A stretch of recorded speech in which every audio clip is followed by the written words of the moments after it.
right, folks, we're gonna get started here. Welcome to Science on Tap. It's a tough spot over here, bright light. Lower those two. Alrighty, well, I like the back row being elevated. That's kind of neat back there. That's new. Yeah, cheers, that was great. Welcome. So I really appreciate you coming out tonight. In June of all months here, it's tough to draw folks away from the lake and the sunshine. We really appreciate you coming out. I'm going to do a little housekeeping up front here, and then we'll introduce a speaker. First of all, you might notice that Hillary's not here tonight if you're a regular SOT. So the Lakers representative apologizes. We have a sick kiddo, so she couldn't make it. And one of us had to come here and drink beer, so that's me. I know. Take a bullet. Yeah, I really stood up, took one for the team. Anyway, that being said, she wishes everybody the best and thanks you all for coming out. She also wanted me to hand the microphone over to a surrogate, a proxy, if you will, to talk about a Flathead Laker event that's going to be coming up here this summer. So Steve, if you wouldn't mind coming up and talking a bit about the poker paddle. Thanks, Sean. So I don't know if any of you in the past 2 years have attended the poker paddle event? Anybody? So this is a fundraiser for the Flathead Lakers, and it's July 9th this year. We're meeting out in the Kings Point area and paddling around the islands in the Narrows and picking up poker cards, playing cards, and coming back to see who has the best hand and the second best hand and the worst hand. And we all get prizes.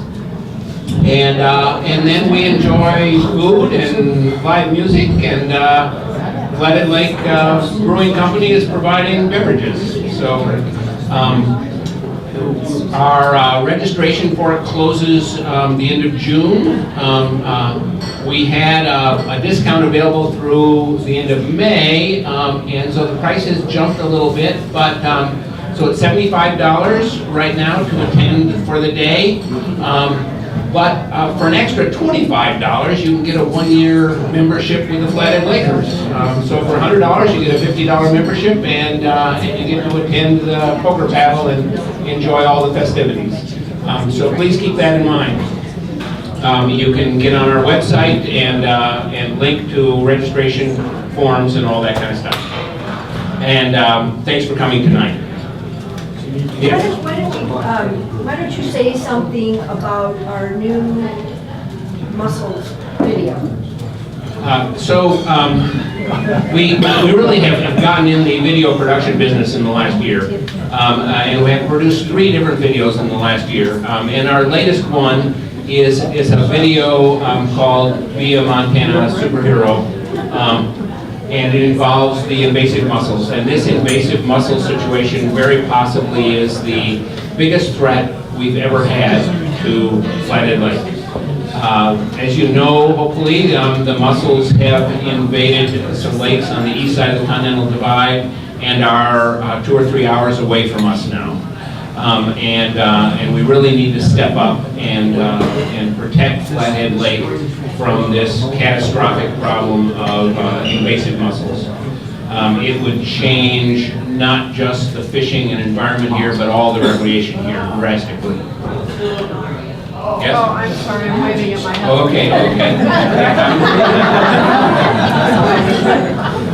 So we have a video that's on our website that introduces the problem, the seriousness of the problem, and gives you some ideas on how you can join everybody else that needs to join the program in order to protect Flathead Lake. This is something that one fouled boat will cause irreparable damage to our environment here and our recreation here.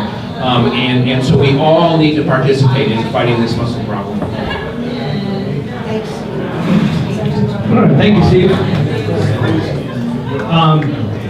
A couple points of notice: if you do not want to stand in the back corner or against the wall staring at the reflection off the lake, there's the overflow room or bail room over here where the sound will be broadcast and the presentation will be up on the screen in there. So if you're not interested in the wall,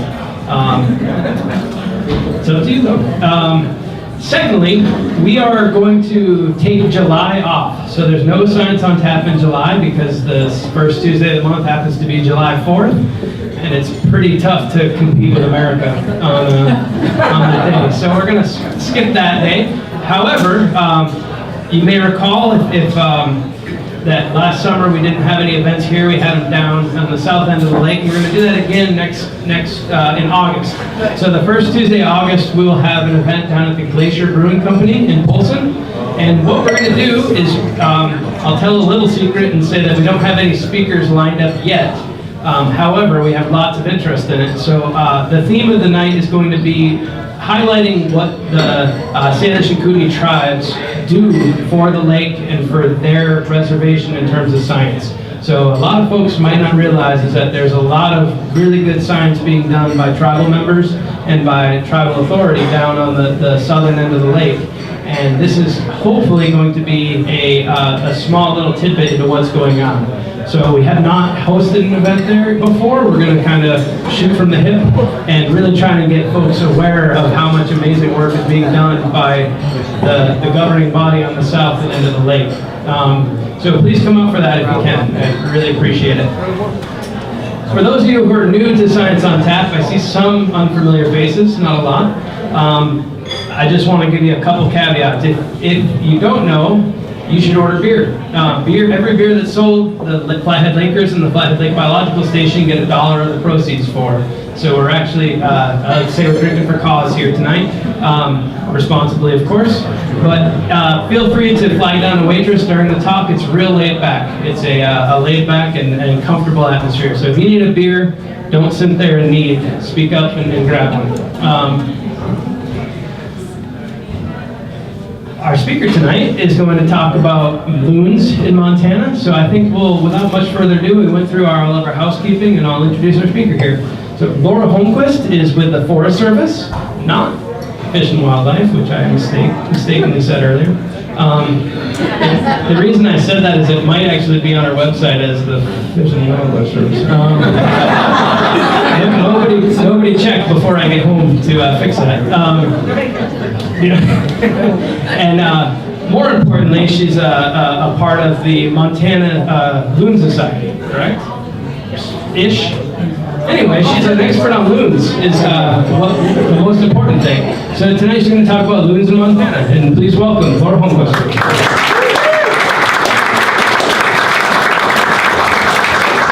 Thanks everyone for having me.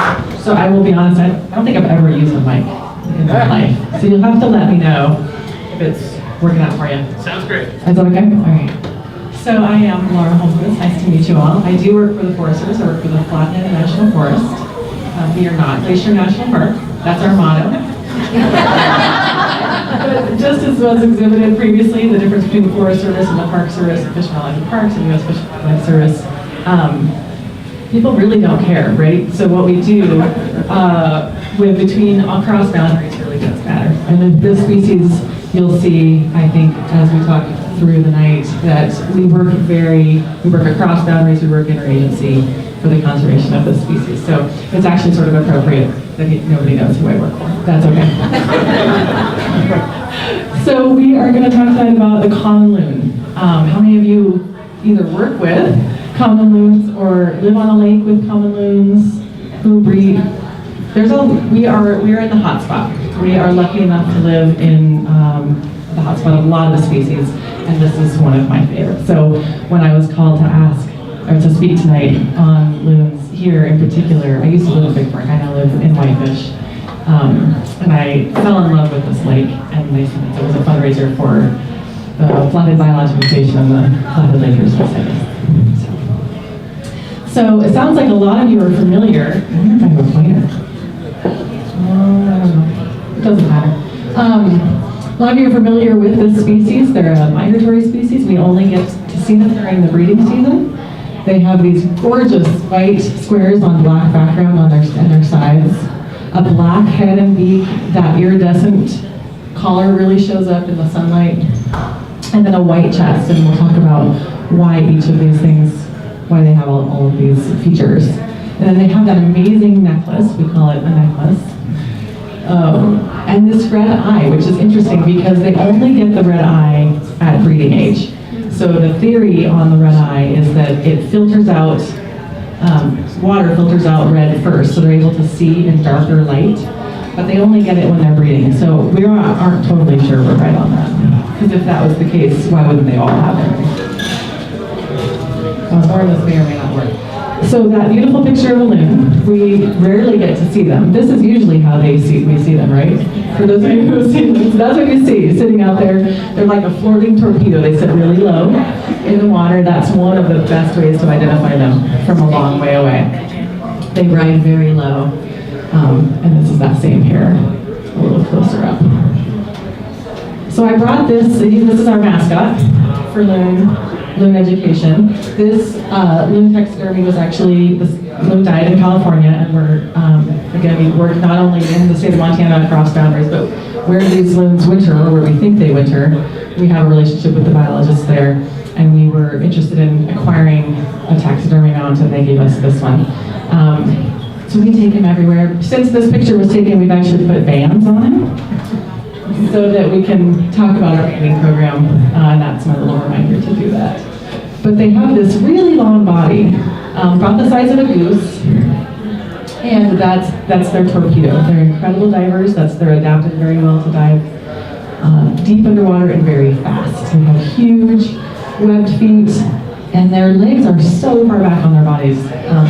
They're really, I used to say, before I tried to catch a loon on land, I used to say, oh, they really are just disabled on land. Well, then you try to catch one who's on land. They're actually they're faster than you. But they don't prefer there. They're actually very vulnerable when they're on land. They prefer to be in water. It's where they are adapted to be. So we tend to get these guys when they're coming. Should I hold that closer to get that to work more? Okay. Everybody hear it right? Yeah. Yep. If I don't use it, can I talk? I can't do any other. Oh, darn. Okay. So we get these guys almost right at ice off. They are here. This is one of the things I was excited to talk about loons on Flathead Lake. While there are no breeding loons, there's no breeding territories on Flathead Lake. It's a very important lake for transitions. The lake is open during the off seasons, the spring and the fall, and they heavily use it. So I wanted to echo, is it Steve, who was talking about the zebra mussels. This species would be highly impacted by zebra mussels on Flathead Lake or on any other lake in northwest Montana. So that's not in the slideshow, but I appreciate you bringing that up as one of the threats to this species. So they seem to be hanging out on these bigger lakes, Flathead Lake, 100 Horse Reservoir, during the time when their smaller breeding lakes are still frozen. And they're flying every single day from the bigger lakes over their breeding lake, and they have a very specific lake. Every pair has a lake. And this is how we know these males will tell us the individuals, the male and the female, that come back to the same lake time after time. They have a high fidelity to their lakes.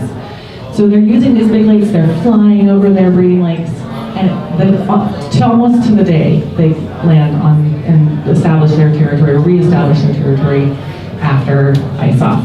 So it's pretty incredible, and these lakes, these big lakes, are very important because that's how they're living while they're waiting for their lakes to unfreeze. They have very small wings for their weight, high weight to weight ratio. And one of the things I think this picture really shows is that white chest. If you go back to this picture, on the coloration on these guys is really, it looks fairly obvious, I think, when you see them this close up. But actually, out on choppy water, they're fairly well camouflaged from aerial predators.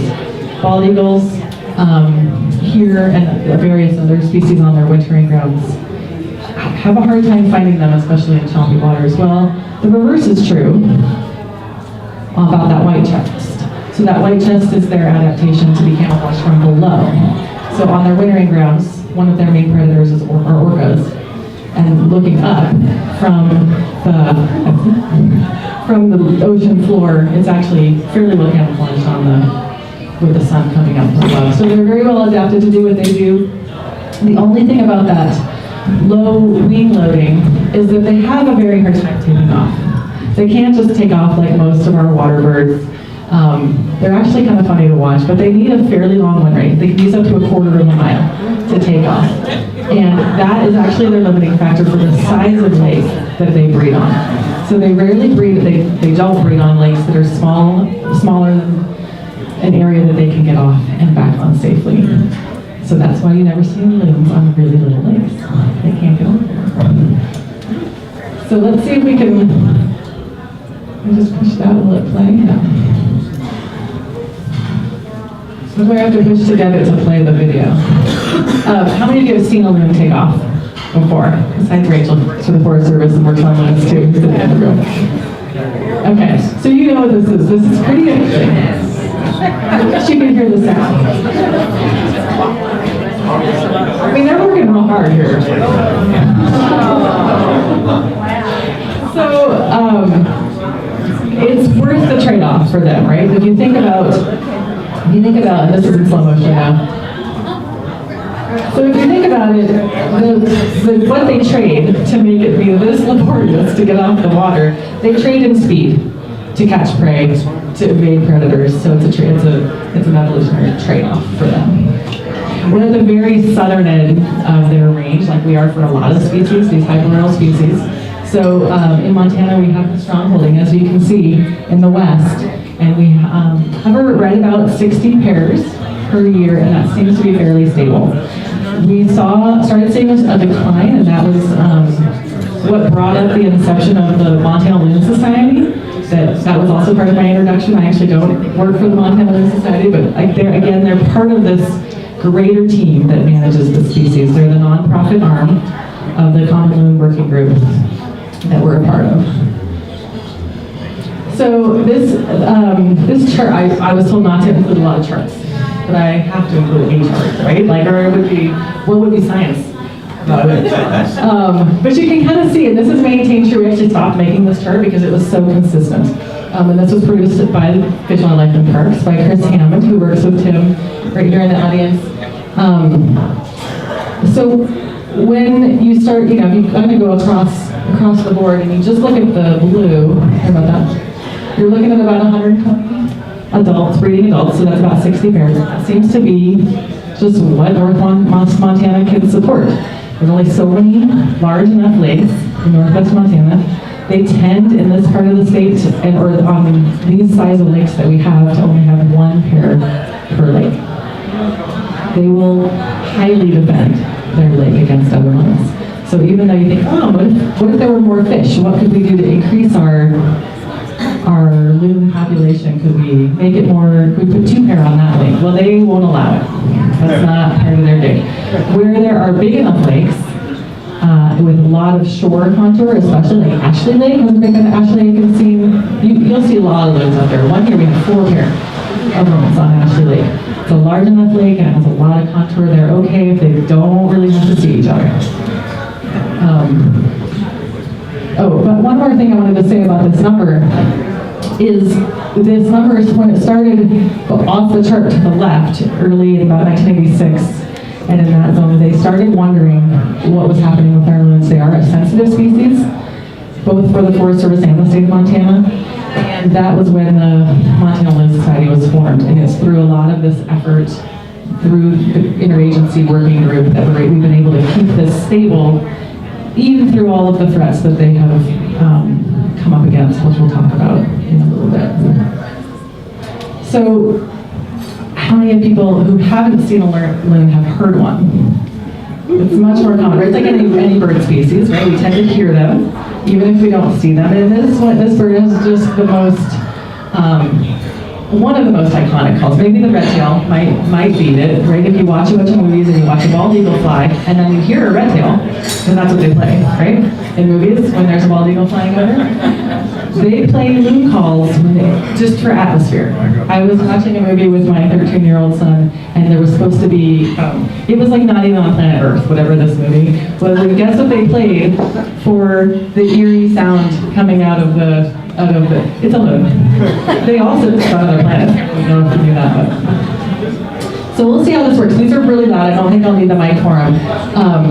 They have a couple different calls, and they're very iconic. You're going to recognize them, I think. And they mean different things. They're used just like any other species to communicate different messages between species and also to other species. So the tremolo, the first one we're going to talk about on the top there, is called the crazy laugh. Sometimes people will say, oh, no, loons, they have the crazy laugh. And it's used to signal alarm. It's sometimes used to vocally advertise and defend their territory, depending on the gender of the bird. And the higher pitch it is, the more disturbed they are. So if they start getting really high pitched, it's just like us. When we get real upset, we tend to talk higher. There's also something called a flight tremolo. So it's a little bit different version of the tremolo, and I'll play one for you now.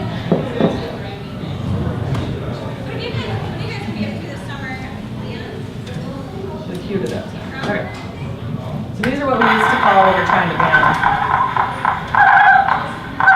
You heard that? Yeah. And they'll get real high pitch and they'll get real upset.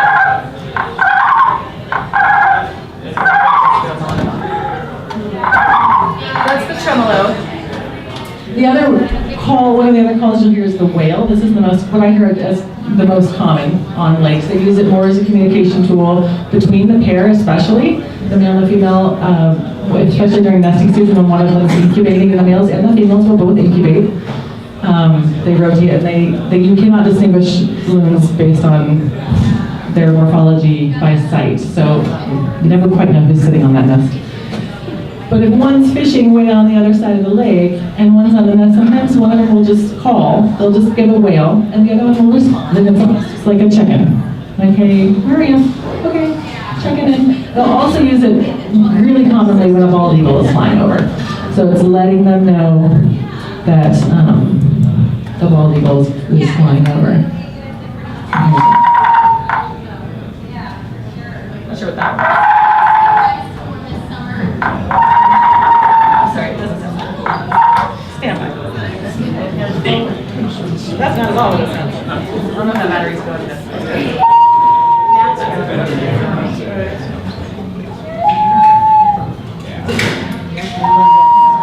People often will say, especially like when they're in Minnesota, apparently I've never actually been there, but they're like, are there wolves or are there loons? Because we think you can get both.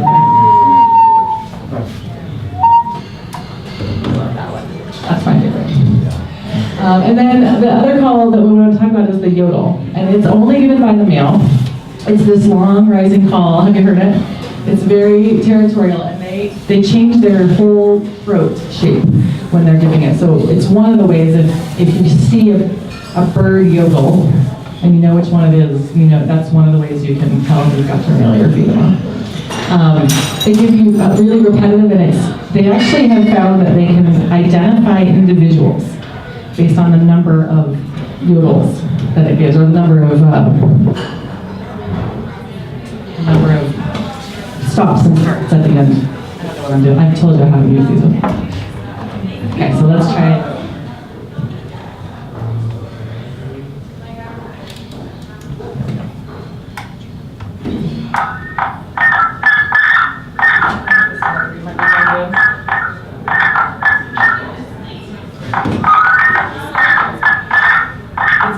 But can you hear that do, do, do, do, do? So apparently they can count those and count the space between, just like you would a music tempo, and actually identify birds based on that. And then finally, we have this super cute little hoot that they give, and it's a family call. They'll use it between the parents. So the babies, they'll use it between each other. And it's actually how we trick them when we're trying to capture them in the middle of the night to ban them. As we play this little hoot, or people who are good at it can actually hoot without it, but I have to use this thing. Now I have to play it. Hang on. you go. I actually have them all on here, but then when I realized there wasn't sound, I had to figure this thing out. I don't think I have them on here. Somebody's got a pretty good flute though. And if we could play them, we could play different ones, but I don't think I couldn't figure out how to do sound from that thing, so. They just do it like a little, and they'll just go back and forth. It's the sweetest thing ever. And then these I don't have on the collars, these that were embedded in this slide, but sometimes you'll hear a combination of those things, and it can be a combination of aggression and agitation, or they're afraid of something. And so just listen to them, these little ladies, get a lot of insight. Will you see if this one will play? I don't think we can hear it again. But you'll see what happens with, this is a male doing a yodel, and you'll see what happens to his throat.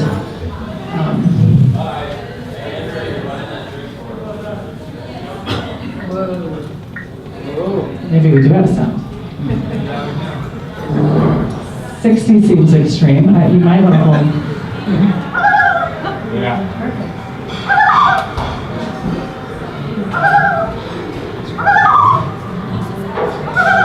Her real high pitch. She's super agitated here. So probably what's happening is there's another male on this lake, and he's saying, hey, thanks for visiting. You can get on out. This is my lake. And they will fight and defend their territories. The females will fight as well.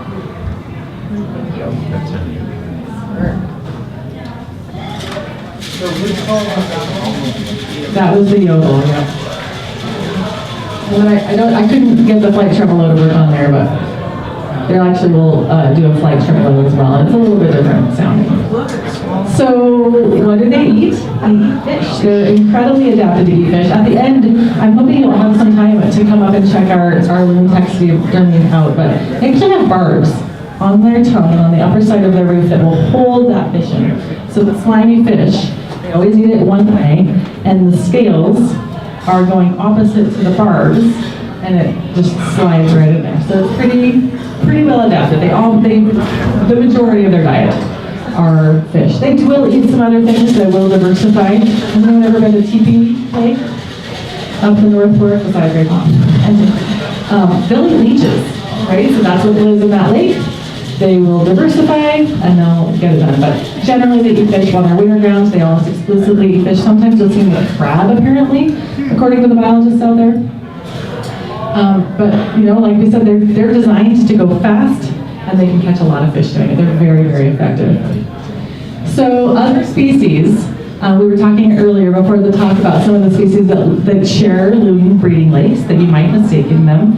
And probably there's a lot of great birds in the room, and you've probably seen this. So the loons, like I said, sit really low. See how low that body is in the water? They do have a fairly big body size, but if they're not near anything else that's smaller, sometimes that's hard to tell. The cormorants have a large body size as well, but they have that tipped up neck. The mergansers, I find, and the grebes are the ones that are most commonly confused. So when we get reports of loons on lakes that we're not used to them being on, it's not to say that it couldn't be, but commonly they tend to be either grebes or mergansers. So these are some of the common ones that are mistakenly ID, and you can see some of the differences. The pictures make them look really easy, right? Like that's not, when you see the birds out in the water, they are hard to identify. These pictures make it look pretty easy. Some of our loon lakes in Northwest Montana, this is Blanchard Lake, which a lot of our lakes have these great public accesses that we can all go and recreate on, fish on, boat on. They are west of town really commonly, west of Whitefish, west of Kalispell. A few down the Swan here in your area, Van Lake, Ferndale, Loon Lake and Ferndale. Lake Alva, you have down the Cedar Range. So there's a lot of places you can go to get some great sightings of these birds. So they come at ice-off, they do their courtship between the male and the female. It tends to be the same male and female. What we're learning through our banding program is that it's a little more complicated than that, just like all relationships maybe. We actually had that lake, the previous one with the really beautiful lilies.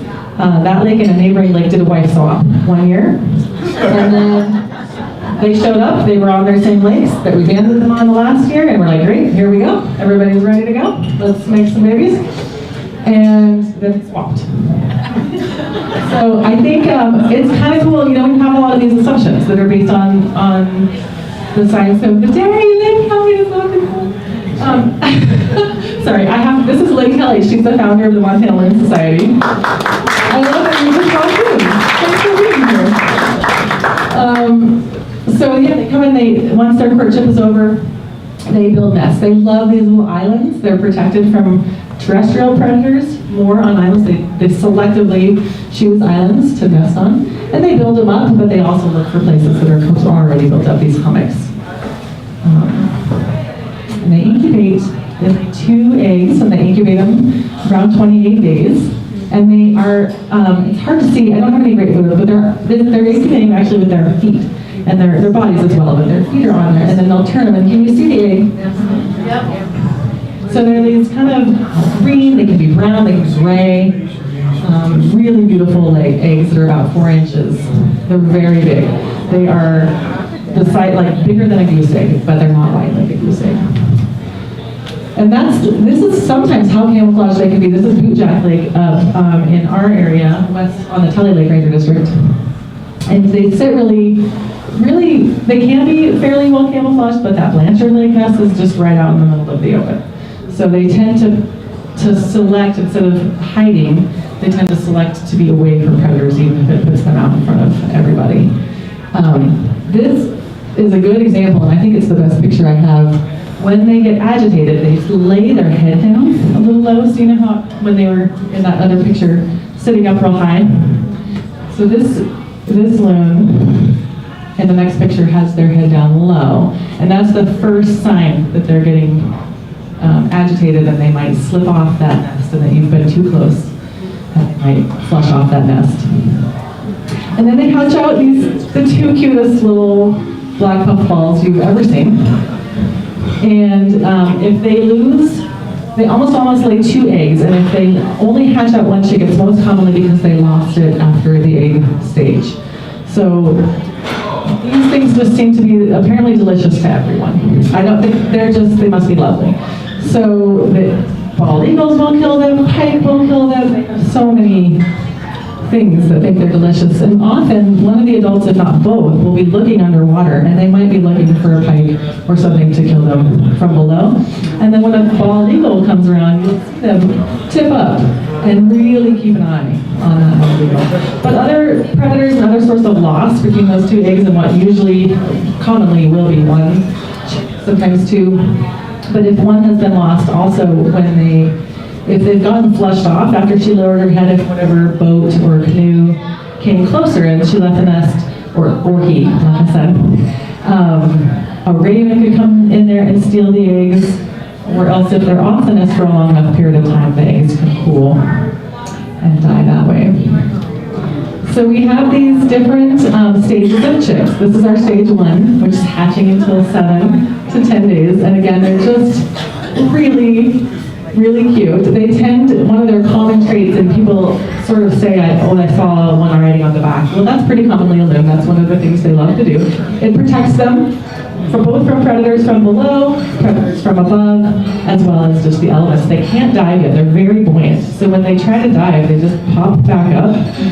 And so they're very vulnerable during this stage. Likely doesn't last too long. And then they turn into these slightly older downy young with the little more mottled, a little more teenager look with the brown down. And then they start growing in they look even worse when they grow in their flight feathers. And they can already catch a couple fish, even at this stage. So they're starting to fish on their own here, but they're still being fed by their parents mostly, who will try to catch smaller fish. But they also will catch really big fish and then try to shove them down the throats. These little teeny critters. And then they'll finally get their contour feathers in. And this is what a really typical juvenile look with the flight feathers. They are really beautiful. They're just not they don't have that adult breeding plumage that's so striking that we're so used to. So I wanted to touch on a couple of things, since I knew we were raising money for the Flathead Lakers and the Flathead Biological Station. The reason loons are a species of conservation concern and a sensitive species on the federal listing is they are, we call them the grizzly bears of the bird world. They're slow to mature. They're average 7 years of age before they breed. Again, we talked about this low recruitment rate. They only have 1 or 2 chicks a year, with few surviving to come back and breed. So they have all these series of things that could happen. If they even hatch out too, which any given nest in the state of Montana has about a 50% chance of having a chick survive from it. Let's say they survive that, they don't get killed by the eagle, they don't get killed by the pike, they make it to their wintering grounds, then think of all the threats on the wintering grounds, and then they have to mature out there, come back to the state of Montana, find a lake. So there's a lot of things going against these guys, but through the interagency cooperative group we've got going, including the Montana Loon Society, which we talked about earlier, Liz, you were here, we have sort of found ways to mitigate the hazards that they deal with. One of which, that I may have lost my slide, or it's not up here, I don't know why, is that disturbance from recreation, like we were talking about. This is another video. Let's see if I can.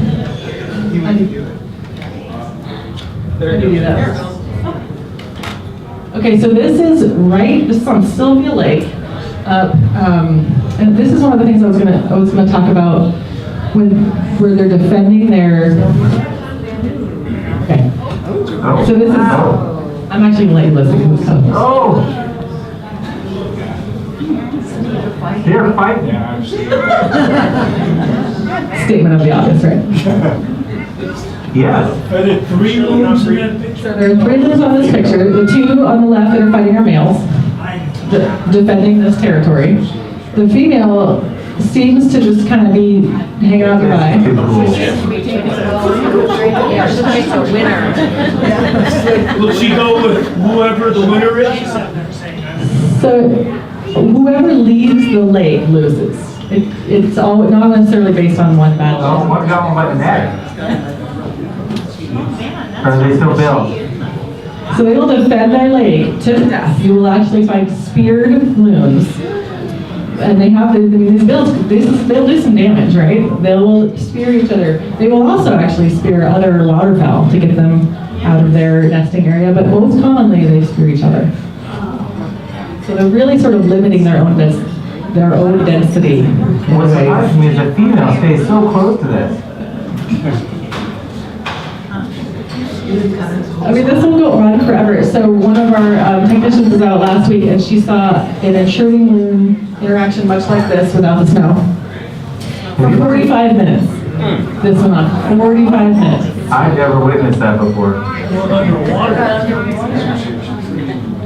So you can imagine not only the energy output and the risk to death that these birds just had, but if this is during breeding season, which is clearly not, they spend a lot more time off the nest, so intruders can also impact reproductivity.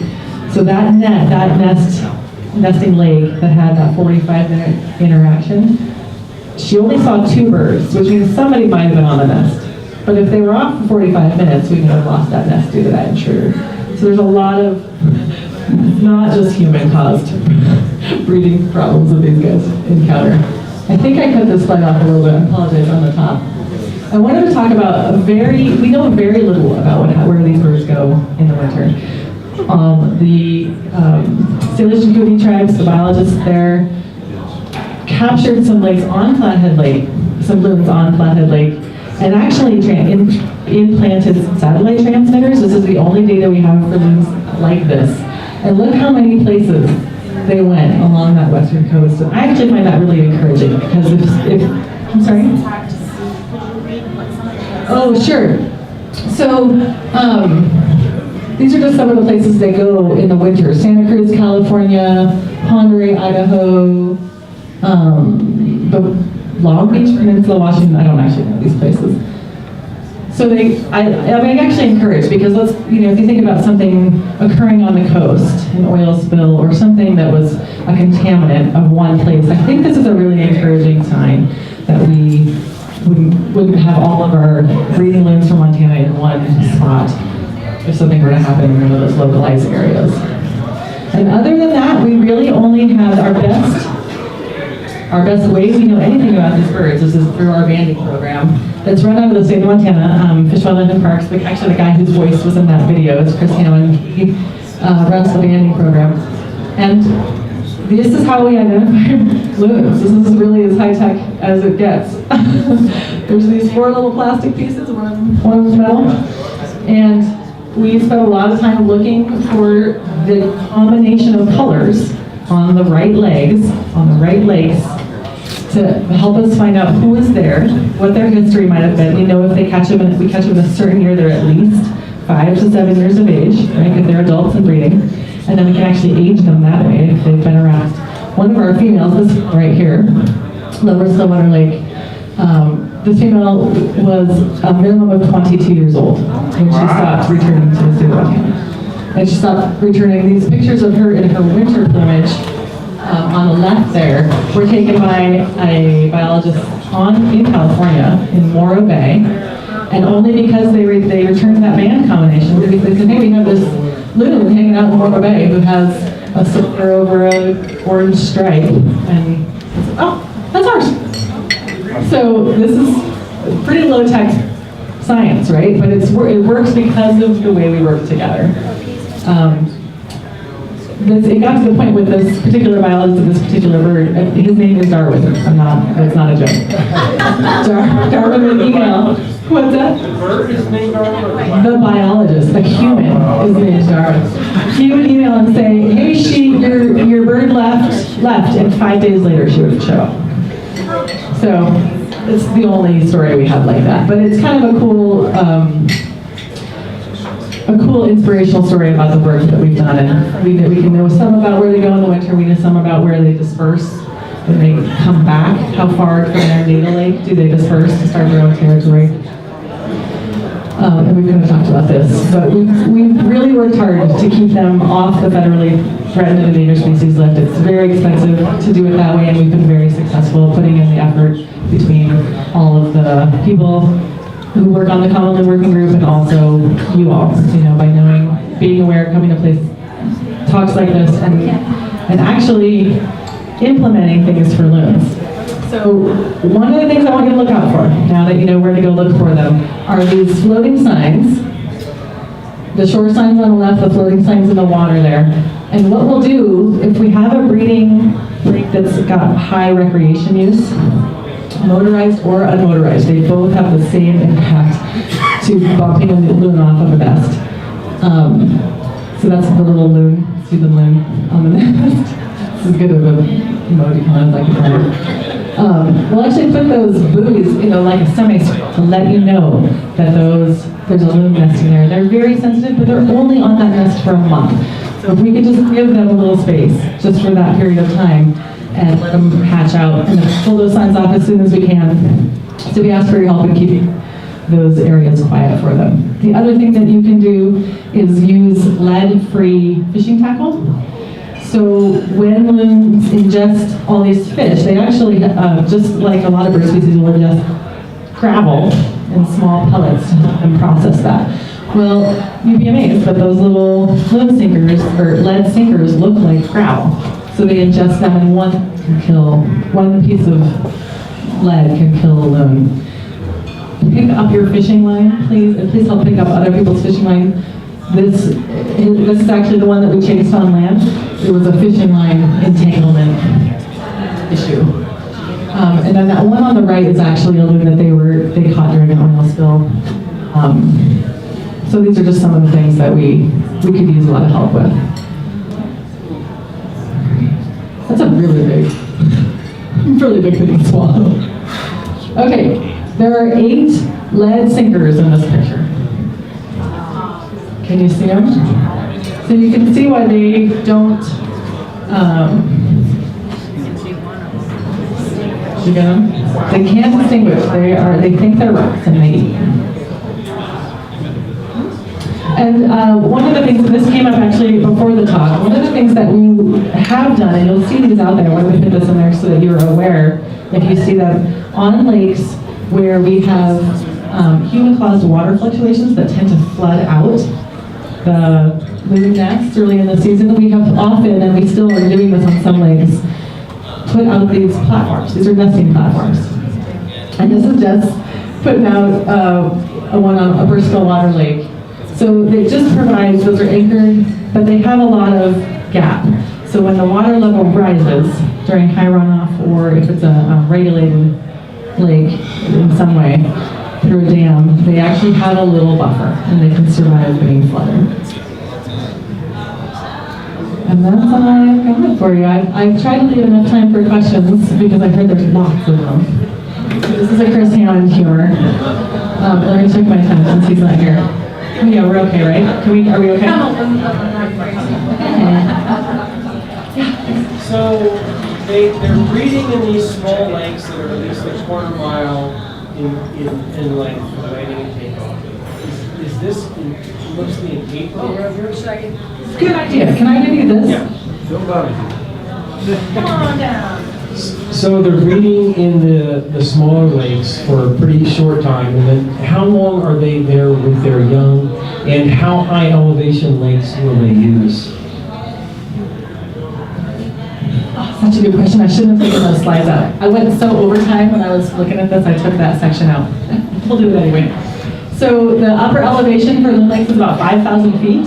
We have never had any. That Sylvia Lake, the snowy fight, that was on a lake that would break that. If they ever breed on that lake, would break the literature on the elevation. It's anticipated that we could do that at some point with climate change and earlier ice off, not this year, but so that's about the elevation gain that they can use, and it's due to that ice off. They're really limited to how early they can go on that lake. The juveniles will actually stay on the lakes. The males will actually head back first. The females will stay with the chicks until they're about 11, 13 weeks old. And sometimes even before they can fly, the females will migrate. So here are these juveniles hanging out on the lakes till they can fledge, and then they'll fledge on their own. So you'll actually see juveniles on lakes by themselves, September, October, even usually September. Did they go to the same place where their parents went from? Rarely, that we know of. Sorry? Oh, sure. I forgot there's other people not right here. Thank you. So the question was, do they go to the same place in the winter? From the very little we know about where individuals go in the winter, we don't think so. So from both the very few, I think there were 4 satellites there, and the banding program, the male of that lower Stillwater bird was not anywhere near. And we've never found a pair together in the winter. So we don't think they went together. They just need a little space. I don't know. You were saying that the male also incubates. Common loons don't develop a brood patch, but is there a way you can tell male from female on the nest? No, even when we have them in hand, when we capture them, you can't tell, other than when we weigh them. Commonly, the male will be bigger. No well-developed cloacal protuberance? Nope. Wow. I know. So that yodel, which often at night, because we're highly disturbing when we're going in, we'll be able to get them the yodel, which one the male is. But then when you have them both in hand, when you weigh them, the males are bigger. You said that the young in a nest would be especially vulnerable when there's a fight.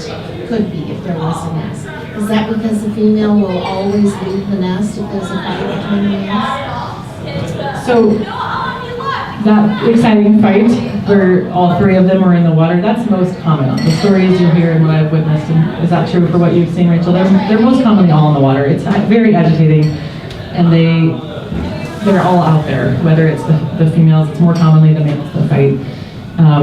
But like I said, when you don't see that 3rd bird, they'll be on the nest. But also, the other thing, we just saw this, another Fish, Wildlife, and Parks biologist was out on Upper Stillwater Lake, and he and his wife, who's also a Forest Service biologist, found a loon nest, and they flushed that bird off the nest, and in the tree was a raven, just waiting, and they did not get it, but,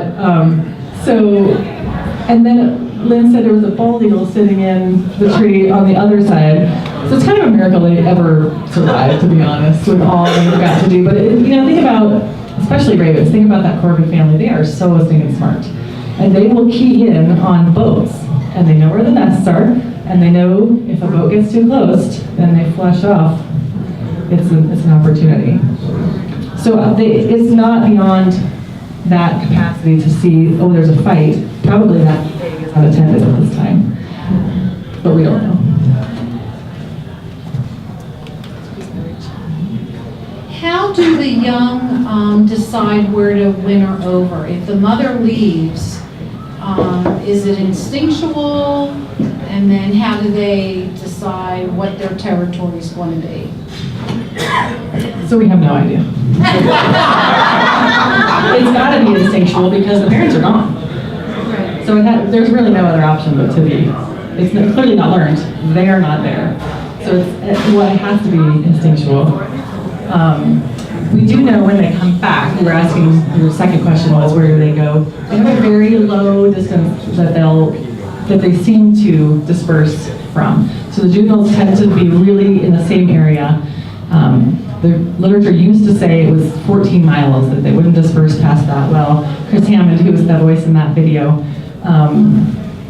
documented one through our banding program that was 90 miles. But it's still relatively close. It's not like they're really striking out too far.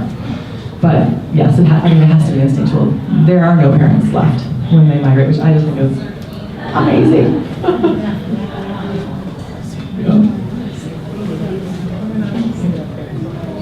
So you talked about 30 days they're on the nest, 28 to 30. Is that July, August? When should we be aware? Yeah. Or just look for, just be aware of them. So they tend to start nesting about 4 weeks after they arrive. So depending on the ice off, Blanchard Lake tends to be one of our earliest ice off lakes. It used to always be our first. They were the first ones on the nest. So after they're here about a month, it takes them about a month to sort of recover their reserves, to build up the energy to lay the eggs.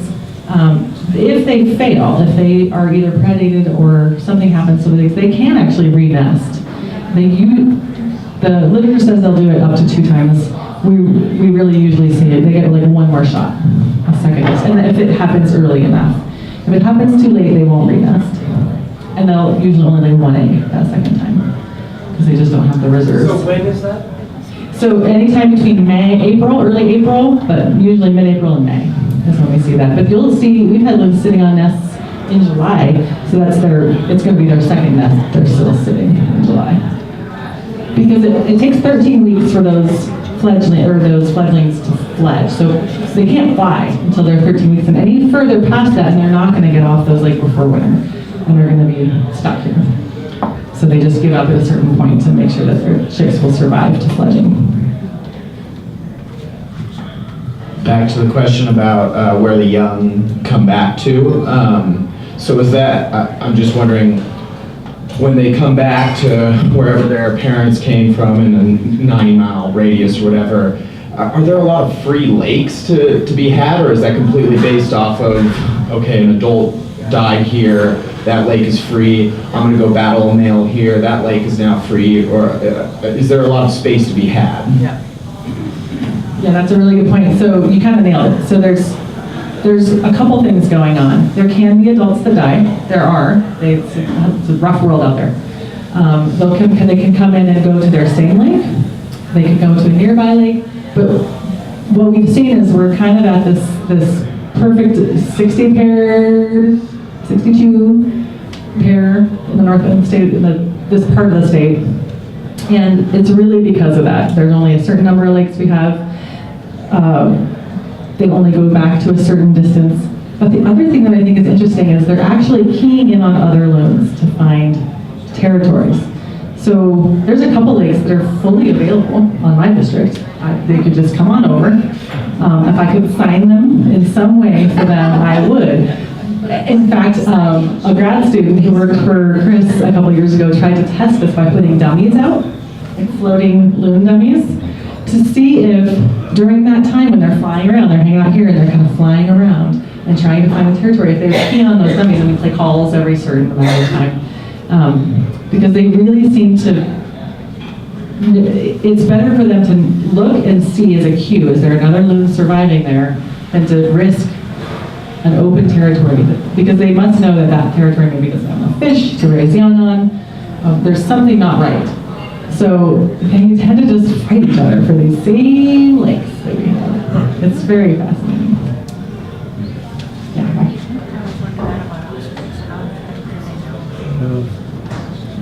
So do they compete for their wintering grounds also? And it looked like from that list, as much as I could read it, some of it's saltwater and some of it's freshwater. Is that true? So there might have been some places where we got location data off of freshwaters. From what we know, they all go to the saltwater.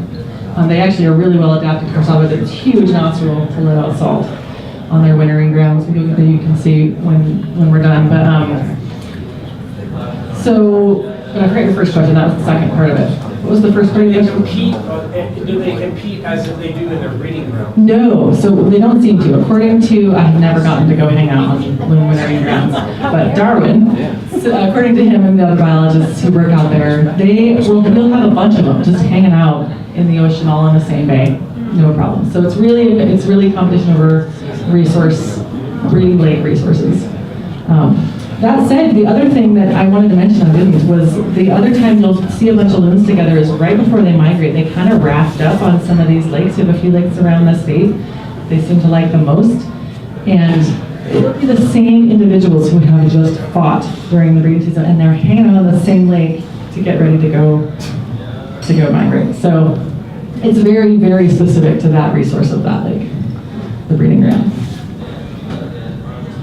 Are the adults less aggressive against the young ones when they do come back from the lakes? They actually don't come back until they're adults. They'll spend 3 to 5 to 7 years on the ocean. So by the time they come back, you will not see a loon that doesn't look like this unless it's a bird of the year that was hatched here that has grown its contour feathers. So if you see a bird that doesn't look like this and it's a loon, it's a juvenile of the year. So they will go to their wintering grounds and they stay there until they're adults. They'll change into their adult plumage and they'll come back. Yeah.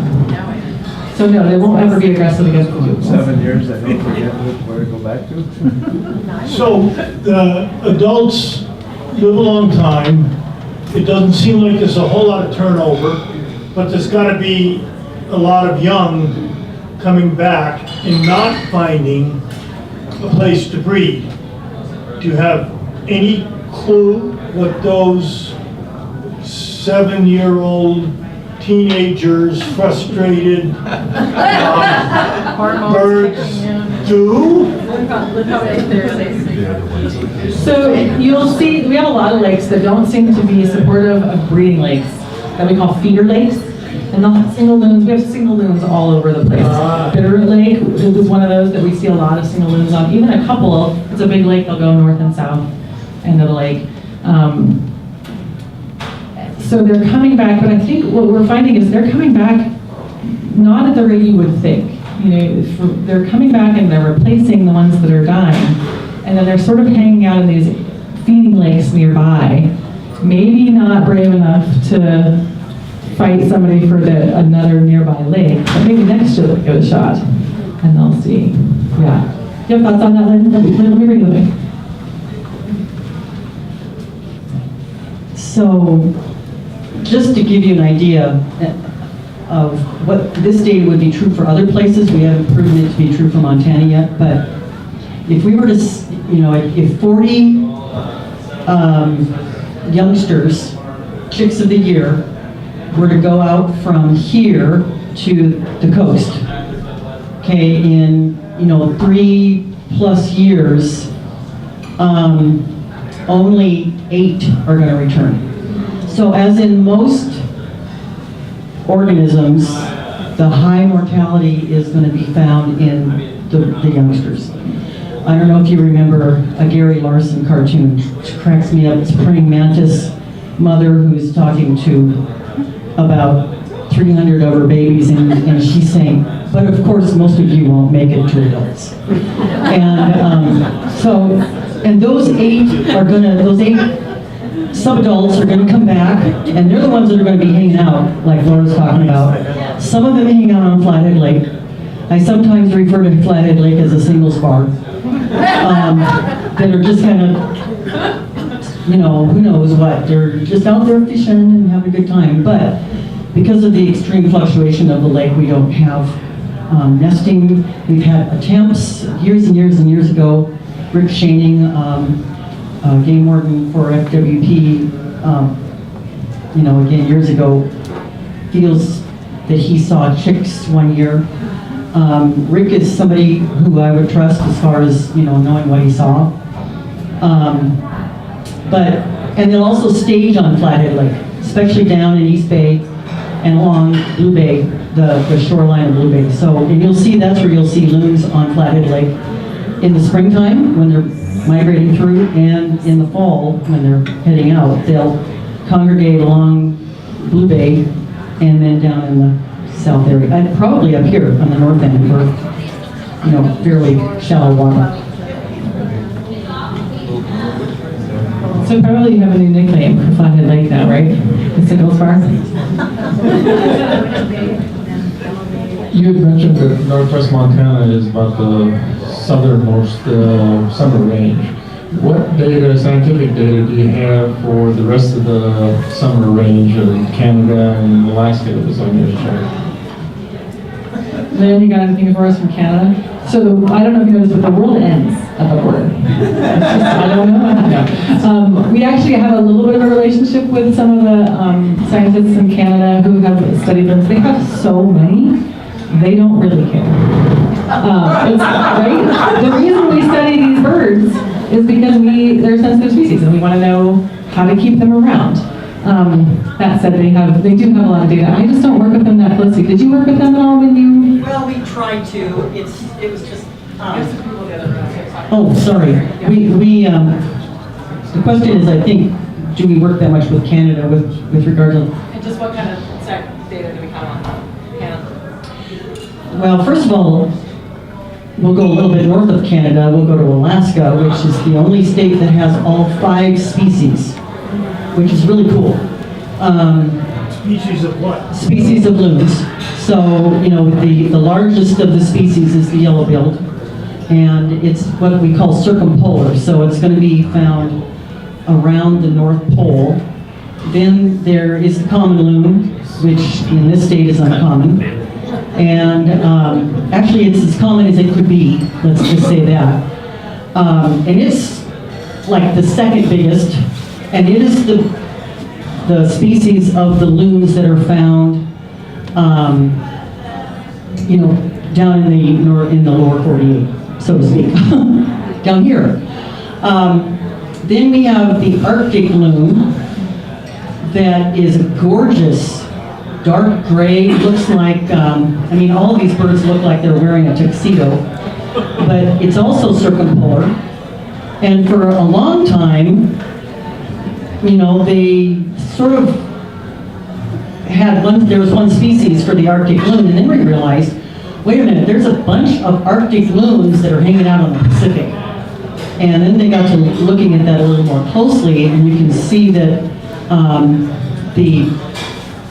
there was enough differentiation between the Arctic loon and these birds that were hanging out on the Pacific that we actually made another species, divided them out. The splitters were in power at that time. And so there's a Pacific loon that is a lighter, kind of a silver tuxedo. Oh, gorgeous. Call is very similar to the common loon. And then we have the smallest of them, which is the red-throated loon, and it's very grebe-like. But it's also found along the coastline, and it's it's the only species of loons that will fly out to the ocean. They nest close enough to the coast that they will fly out to the ocean to fish and come back with food, although they don't do that all the time. So as a result, now the birds in Canada are going to be mostly common loons. There could be some Pacifics in BC. and on the east side, Nova Scotia. Of course, Saskatchewan is what's called the heartland of the loons in Canada. That's where one of the calls that that Aura was bringing up would be the whale, and it's something called night chorusing, which requires multiple pairs. And we don't get it here in Montana because it's usually just one pair per lake. Ashley Lake is the exception with 4 pair. But, and they could have a possibility of a small amount of night chorusing. And basically what happens is that, you know, like one pair will start, you know, to wail or perhaps to tremolo, and then another pair picks it up, and then another pair picks it up, and then another pair picks it up. And the Native Americans, that's where many of their stories. You can imagine being camped next to a Saskatchewan lake and hearing, you know, ghosts all around. You know, and it's, you know, it's multiple pairs that are doing this night coursing. It's just amazing. As you can see from the map, BC, actually pretty much the entire province does have loons, and just as Laura said, they, the Canadians have not keyed in on the birds. Up to this point, they don't seem to be in any kind of short supply. Alberta, as you can see, has a little bit of a, you know, the prairie pothole region is not particularly good habitat for them. Okay, what's the next one? Is that Saskatchewan that's next? Yes, it's Saskatchewan that's next. The chorusing is going to be in that gray area because you've got lots of potholes in Saskatchewan as well. And anyway, so there isn't the amount of coordination that we would like to see. One of the things that we're concerned about is you can see the little tiny bit of gray in Montana and Idaho coming down out of BC mainly. Those birds, what we really want to see is genetic transfer of genes. And that's why it's so important to maintain, you've heard about it, you know, with the grizzly bears and everybody else. We're trying to maintain these migration corridors so that the bears, these isolated populations can connect and exchange genetic information. And when that doesn't happen, then you get a weakened population that cannot adapt to changes in the environment. So we are really hopeful that there's at least some kind of genetic interchange between, let's say, Troy, the Yak, Eureka, and the BC area. And then we know that some of our youngsters have gone into the northern panhandle of Idaho, where Idaho has adults but no breeding for whatever reason. We had a Montana bird that ended up dying of, I think it was lead poisoning, in the Sandpoint area, and we're very bummed. So, long answer, there isn't as much, but we do have North American loon conferences, which includes all the Canadian provinces, Alaska, and the lower 48. And soon. I was just going to say that. Can you give her the microphone?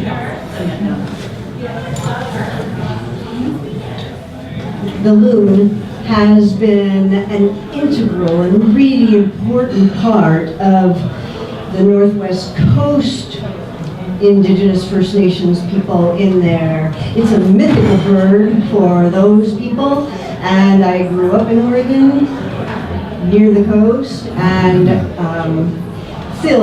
my life was filled with these stories, and they're lovely stories, and I think the Indigenous First Nations people are still very tuned in to the loons. Maybe not in like science, but in their stories and oral traditions. I just learned how to use a mic from watching you. She noticed she's holding it way up and she's the only one that didn't make it all popping. Yeah, loons, in addition to just being beautiful and amazing creatures, have a very rich history in the Native peoples, both on their breeding lakes and on their wintering grounds. Some really cool stories that you can find very readily around. I did want to just throw in, since we had a cross-state, cross-boundary question, We do now have the very beginning stages of a branding program going on in Yellowstone National Park. So we'll see, we can get some interesting information on, do they winter somewhere near, how many pairs do they have? Are there any more questions before, everyone just wants to go over beer, that's really all I want to stop. You can order beer while you're sitting there. Drink for the cost. My question is, I see on the map that the Minnesota, Wisconsin, Michigan, northern parts, do they fly to the Atlantic Ocean, or is there some point where? So because of the work that was done, the question, I think everybody heard the question, you know, where do the birds in Minnesota and Michigan, Wisconsin, et cetera, go to winter? Some of them, a lot of them are going to go straight south into the Gulf of Mexico or into the Atlantic coast. We do know, because of the work that Laura mentioned, Brett Gullett for Confederate Salish Kootenai tribes, with the implants, actually had 4 Saskatchewan birds. I believe that, yeah, 4 Saskatchewan birds, it's been a while, and I have to remember where that was, that came to the East Bay of Polson, were captured there, the implants were placed, and then they went to Baja, California. I mean, and this was nuts because there isn't that many lakes between here and there. I mean, there were some very, very important desert lakes. Walker Lake was one of them, I think, in Nevada. I mean, there were just amazing. And you know, what we were thinking about was the lift of air along the mountain ranges. I mean, there was just a multitude of possibilities as to why in the world would they be going down to Baja, California, except to see the gray whales. Maybe that's why.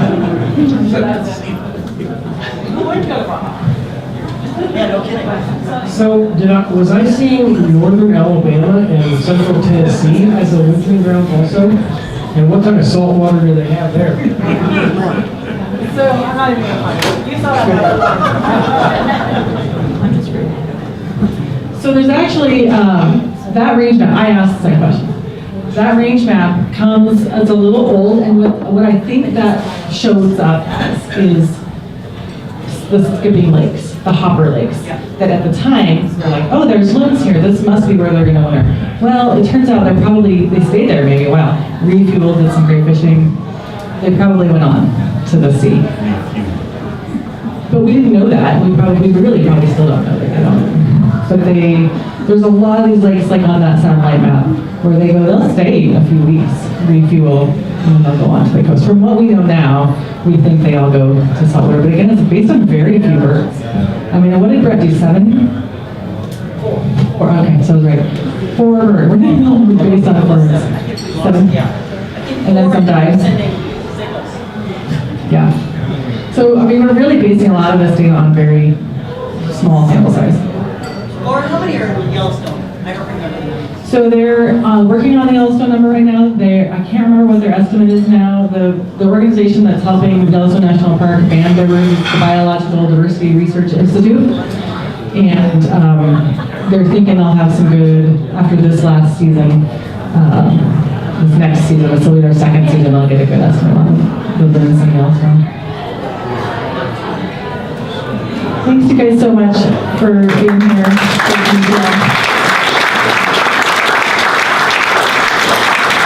I'll second that. I have a couple of things to finish up with. One is, that was a great discussion. I have 2 good loon stories to tell. One is growing up in New Hampshire. I lived on a lake. We had the same pair of loons for 8 years. I like it. That's nice. Sensual. Nice. Very nice. Setting the mood for me up here. There were 2 loons. Actually, it's for you. Cue the music. And they lived for a long time. They were the same 2 loons, we assume. And one year there was none, and the next year it was warfare. For that one little lake in southern New Hampshire, we had I want to say at least 12 loons, and there was a no-holds-barred battle for that lake. So I think someone over here asked a question about how do they redistribute. I think when those real estates become available, it's like Flathead Lake property. You know, yeah, it's a singles bar. So I had a good joke about the bio station and undergraduates that not the first time that Flathead Lake has been referred to as a singles bar, but the director's left for the evening, so I can say that now. The other story I have is in Maine. I did a lot of bird work in Maine on islands, and we would see young juvenile loons commonly, and you almost knew exactly when you were about to lose all the other sort of summer residents when the loons wrapped it up. So you would see within a week after seeing a group of more than 3 loons together that every waterfowl species was about to go. So it's really, I was a birder back then, I still am a little bit, don't tell anybody. I'm supposed to be a lake ecologist. But we could really predict when things were about to migrate by the loon rafting. It was really neat. So is common loon the only loon that you will see on Flathead Lake? Don't answer you or you. Anyone else? Anybody? Bueller? All right, I thought people would be more impressed. No, it's not. So I've seen Pacific loon on the lake, and I this is a big maybe, have seen a yellow-billed on Flathead Lake. So keep your eye open and look out there, and you can see different ones. I would like to take a moment now, just a quick second, to remind everybody to be very. Is that here? Yes, that's here. Just want to let you know. Thank you. You just stand over here, sit down or whatever. Thank you so much. You're welcome. Sorry about that. We really need to be adamant about raising awareness about the invasive mussels in this area. So I don't know if everybody's heard, but 2 boats were found already this season with encrusted mussels on them, ready to invade Flathead Lake. One of them, of which ran past an inspection station, and thank goodness our wonderful highway patrolman went after, stopped them, and found mussels. So every chance you get, if you're at a state park or a boat landing on Flathead Lake anywhere, if you see neighbors, please talk to them about it. I trust everybody in this room is relatively well informed about the threat that they pose. Everybody you see with a boat, doesn't matter, gas station, grocery store, boat landing, you name it, talk to them. Really spread the word. Say, hey, have you been inspected? If not, be as nice as you can be, I'd say. But don't be afraid to talk to folks. Hold on, you want to talk, Greg? Give me 1 second. I would encourage everybody to be very, very proactive about discovering boats that are moving around the valley and really be adamant about talking to folks. Don't be bashful. Go up and say, hey, I like your boat. Is it mussel-free? That's a good segue into it. And then go on to talk about the fact that we have this really, really scary threat right here. And I think that, you know, I was sort of awake the other night after the news of these 2 boats going by, just thinking about if these 2 boats made news, what about all the maybe hundreds that haven't made news that have made it past inspection stations that are in Flathead Lake? This weekend was gorgeous. The lake was dead calm. There are tons of boats out there. Despite Big 4 graduation, there are tons of boats. And every one of them I thought, oh, is that the one? So please be adamant. Greg, please come up, talk, or I can bring it back to you since you're trapped. Just to give you an idea of how difficult this problem is, Malibu ski boats and wakeboard boats are built in Tennessee. They are tested in the Tennessee River, which is heavily infested. So 2 boats, shrink-wrapped, new boats, on a commercial hauler from Tennessee to Kalispell were intercepted in Browning. These are new boats, shrink-wrapped, commercial haulers. So it's just an indication of how difficult this inspection situation is. And the only other thing I would say is that Jesco Boat Center in Kalispell, Chris Barrett, the owner, has stepped up the way that I think a lot of commercial and citizen groups are going to have to step up. He has a decontamination unit on site. He's doing inspections, and This is just because he knows the impact, the potential impact of this, and he knows how important it is to Flathead Lake. So, word of support for Jesco Boat Center, and like Sean said, everybody needs to be a boat inspector. That's just the bottom line. Can't expect the legislature to do it. Can't expect Fish and Wildlife and Parks to do it. Well said, Brad.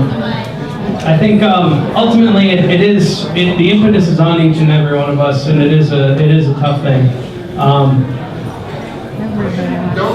If an out-of-state boat or other that's already inspected, don't they have a special detail?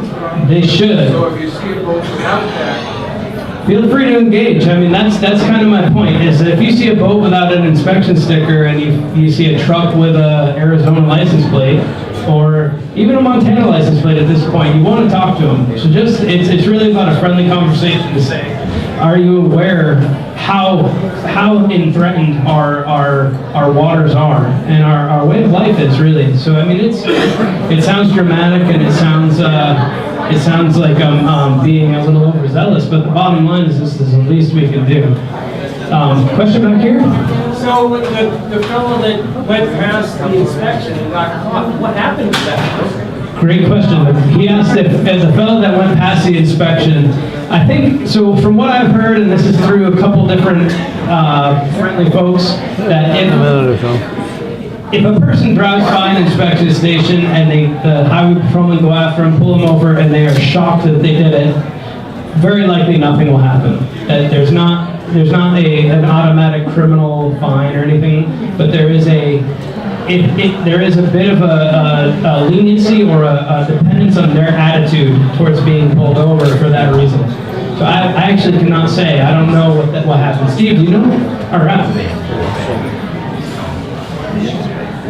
I know of a boat a couple of weeks ago that went by the Valley Station, and I don't know which law enforcement agency tracked it down, but they pulled it over. The boat owner said that he didn't have time to get inspected. He didn't think he was a risk, and he didn't want to get inspected. And the law enforcement officer said, fine, we'll impound your boat for 72 hours, and I'll write you a ticket for $500.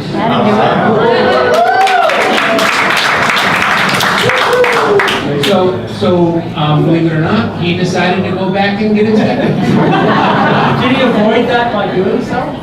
Yes. So I think that's the key, is that there is this, I think it's a carrot and stick situation, and it depends on the amendability of the person getting pulled over as to whether they get the carrot or the stick. I believe so. Yeah, I think I hope so. Did you have another comment? Well, no, I have a question.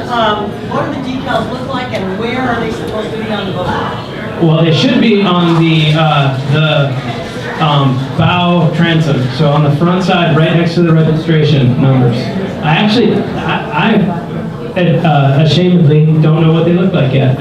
So, and the state and the tribal regulators have a little bit different expectations. The state requires if your boat is from out of state to be inspected, or if it has been in any waters east of the divide, it must be inspected. So if you're taking your boat from home to Flathead and it's going to come right back home, you might not need an inspection. However, it's probably a really good idea to think about doing it, because then you can learn the process, you can talk to your neighbors, and you can discuss it. So it's really I mean, this issue changes. It should change how we vote and how we recreate, to be honest, but in a positive way, that we are being proactive about ensuring water bodies.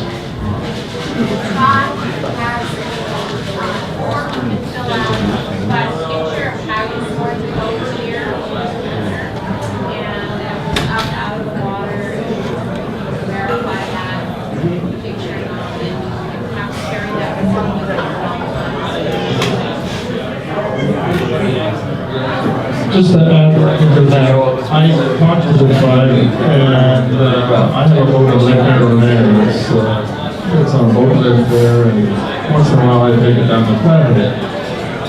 They said I had to take either the Polson or the Jesco Council and have it inspected before I could launch it in the southern part of the Flathead Lake. It's under their jurisdiction.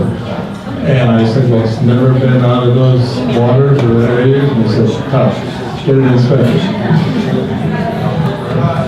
I think that's, yeah, indeed. I think that's a very, the last point I'll make about it here is that if someone gives you flack, and I'd encourage you to say that this is imperative that you do this. If you open up this conversation and you meet any resistance, I highly recommend that you're adamant about it. And if you lose a friend, you lose a friend. I think that's really how I feel about it personally. And if you have any trouble, you can send them to Jim Kraft over here. They'll take care of them. Jimmy.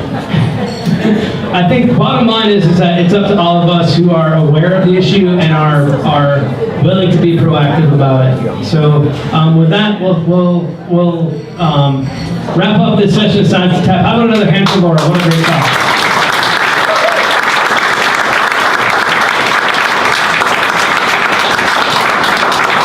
Oh, you got stickers?